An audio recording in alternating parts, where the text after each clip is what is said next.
സർവശിക്ഷാ അഭിയാൻ പോലുള്ള പദ്ധതികൾ ഭൂരിപക്ഷം കുട്ടികൾക്കും വിദ്യാഭ്യാസം നൽകാൻ ഉപയുക്തമായിട്ടുണ്ടെന്ന് കെ സുധാകരൻ എം പി പറഞ്ഞു.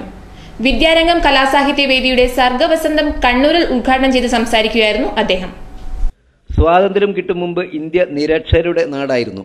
സർവശിക്ഷ അഭിയാൻ പോലുള്ള പദ്ധതികൾ രാജ്യത്തെ ഭൂരിപക്ഷം കുട്ടികൾക്കും വിദ്യാഭ്യാസം നേടാൻ ഉപയുക്തമായിട്ടുണ്ട്. വിദ്യാഭ്യാസ പുരോഗതി ശാസ്ത്രീയമായി വിലയിരുത്തിയാൽ 40-45% മാത്രമാണെന്ന് കെ സുധാകരൻ എം പി പറഞ്ഞു. വളരെ നേരത്തെ ഈ സർവശിക്ഷാ അഭിയാൻ പ്രാവർത്തികമാക്കേണ്ടതായി വളരെ വൈകിയാണ് നമ്മുടെ രാജ്യത്ത് നടപ്പിലാക്കുന്നത്. കാരണം ഒരു രാജ്യത്തിന്റെ വികസനം, ഒരു രാജ്യത്തിന്റെ നിലനിൽപ്പ് വിദ്യാഭ്യാസത്തിന്റെ പുരോഗതിയിലാണ്. സയൻസ് പാർക്കിൽ SSA സംഘടിപ്പിച്ച പരിപാടിയിൽ SSA program officer KP Gopinathan പ്രവർത്തനങ്ങൾ വിശദീകരിച്ചു.